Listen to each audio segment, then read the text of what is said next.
One of the questions we think about a lot at the Forest School is what really is the most valuable kind of wealth that there is. Often when we talk about poverty, we talk about dollars. But you know, there are communities in our city here, as well as in our state, as well as our nation, that are rich in dollars, but poor in relationships and in community and in culture. And then vice versa. The value of relationships and of deep connectivity is incredible. It's really unparalleled. And at the Forest School, one of the things we care deeply about is we care about helping our learners build and broaden and deepen their relationships with people who are like them, with people who are not like them, and with people who are in power. I remember when I was 12 years old, my parents told me that if I wanted a car, I would have to pay for it myself. And so that's how I became an entrepreneur. I started my own lawn mowing business. I named it Executive Lawn Care. And I started pushing my mower to cut grass. And sure enough, by the time I was 16, I had made about $5,500 to purchase my very first car, a 1989 black Chevrolet Blazer. Hands down the best car I've ever had to this day. And there was a while where I viewed that story as, oh yeah, look how hard I worked, you know?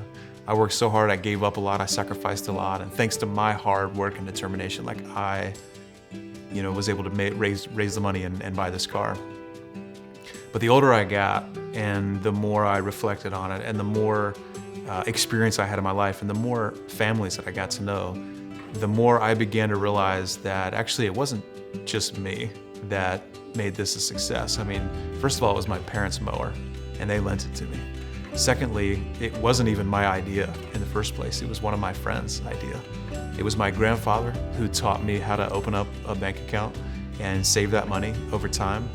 It was all of my neighbors who hired me. Instead of hiring a professional landscaping company, they were willing to trust a middle schooler. It was this network of relationships is what made this whole thing possible. And that was one of the privileges that I had growing up.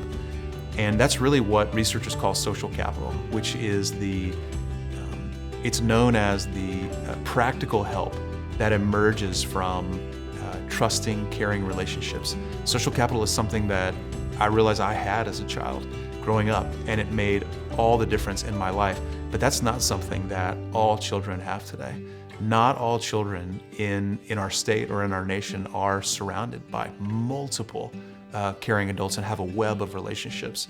In fact, when researchers talk about social capital, they talk about 3 different kinds. They talk about bonding, bridging, and linking social capital.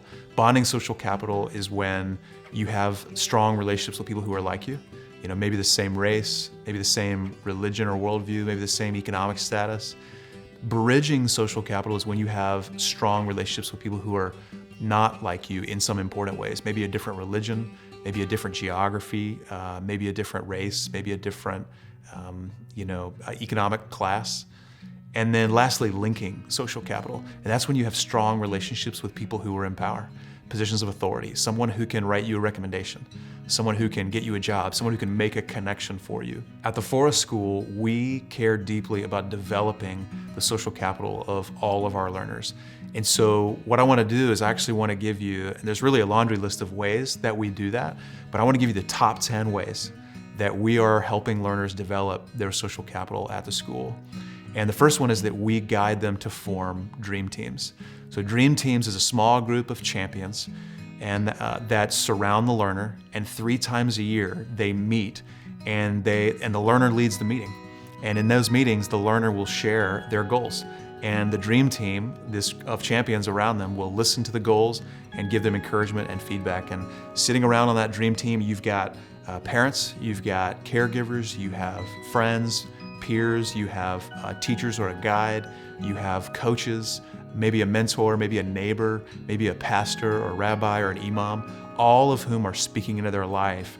And it's providing for that learner an opportunity for them to deepen the strength of their relationship with this diverse team of folks. The second way that we are helping learners develop their social capital at our school is through apprenticeships. Our guides guide learners in middle and high school to be able to secure their own apprenticeships with high-performing professionals in various fields. And as a result of these experiences, our learners walk away with either the beginning of or a deepened relationship with a high-performing professional, which can potentially write them a recommendation, get them a job opportunity, and who knows what could happen. A third way we're developing the social capital of our learners is that we invite into the school experts to give our learners real-world feedback. And in that moment, that's actually an opportunity for our learners to get to know an expert, to get to know a professional, and begin to form or deepen a relationship with a professional that they've already met. So that's another way we're building social capital. A fourth way that we're building social capital with our learners is through our admissions process. We are an intentionally diverse school, and we're trying to maximize diversity across multiple different lines of difference: racial differences, economic differences, religion, school background, age, and gender. And so just by being in an environment that's intentionally diverse, our learners are having a chance to rub shoulders on a daily basis with learners who are like them, as well as learners who are not like them. A fifth way we're building social capital for our learners is we have, with our parents and our caregivers, monthly parent coffees, where we have families from very different backgrounds come together. I typically, and our guides, host those coffees, and it's a great moment for parents and caregivers to just get to know one another, to share their diverse perspectives, because we often will just kind of tell a story and pose a question that doesn't have a clear right or wrong answer, and it invites diverse perspectives.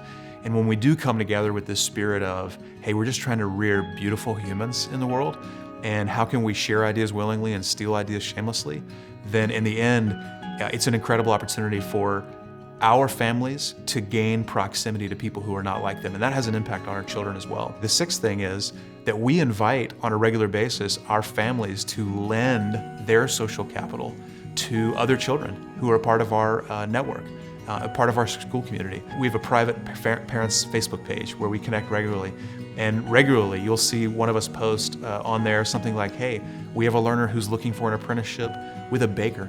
Does anyone know a baker? And a parent will weigh in and say, oh, I know a baker, I'd be happy to make an introduction. Just that small example is one way that we're building the social capital of our learners, by lending the social capital in our networks that we have as parents. And when you think about the networks collectively that we have as a school, it's vast. And it's really amazing, and a rising tide lifts all boats. And so sharing that social capital with our learners is a game changer. A seventh way we're building the social capital of our learners is that we are intentionally hiring staff with robust and diverse networks who are also willing to share their network and involve their network in the school. Our guides, when we have a moment where we need to give feedback to our learners, our guides will think through their list of folks that they know, and they'll say, hey, who do I know that I can bring into the school? We work that into the job descriptions of our guides so that they expect that this is a part of their role at the school, is to lend social capital from their networks. And then we also give them resources, time, and training to be able to make those connections between their networks and our learners. An eighth way that we're building the social capital of our learners is through mentoring. We intentionally set up mentoring relationships between our younger and our older heroes, our older learners at the school. And those older learners often are meeting with those younger learners to help them with academic coaching, with social and emotional coaching. And over time, we see that they form strong bonds. And that's deepening, and even expanding their relationships. And we change those mentoring relationships up over time so they have a chance to get to know a lot of folks in that capacity. One of the other ways we're developing social capital for our learners is through an experience called Running Partners. Every single day, our learners are setting their own goals, and they connect at the end of the day about how they did. And our guides organize our learners in pairs with what we call a running partner, because they're in this race together and they're running towards a goal. And it's a great opportunity for our learners to deepen a relationship with someone who is like them, or deepen a relationship with someone who's not like them. And again, those relationships are ones that get changed up over the course of the year. And then the last thing we're doing to grow the social capital of our learners is we are keeping track. We're actually monitoring the progress and guiding the learners really to monitor their own growth and the strength of the relationships they have with folks who are like them, with folks who are different than them in important ways, and with folks who are in power. And so in our middle and elementary studios, each learner has their own social capital tracker that they have a chance to write down who the strong relationships they have are in each one of those three categories of social capital. And over time, they have a chance to revise and update that, the more people that they get to know. Our guides will discuss those lists with them and their check-ins, and then they'll be asked about them in their mid-action reviews and their after-action reviews every year, which are sort of opportunities for them to reflect on the learning that's occurred over the last few months. And then in our high school studio, in order to graduate from the high school, our learners have to demonstrate that they've mastered social capital before our staff, so that they can gain that mastery credit and earn graduation requirements. And when they do so, they have to bring evidence that they have formed multiple and deep relationships with folks who are like them, who are different than them, and who are in power. And it's really incredible to hear the stories of these high school learners who have deepened relationships with folks and built relationships with folks that they know, they feel supported. They feel that they have people speaking into their lives who are willing to listen and see and hear them and validate them and be there for them now and in the future.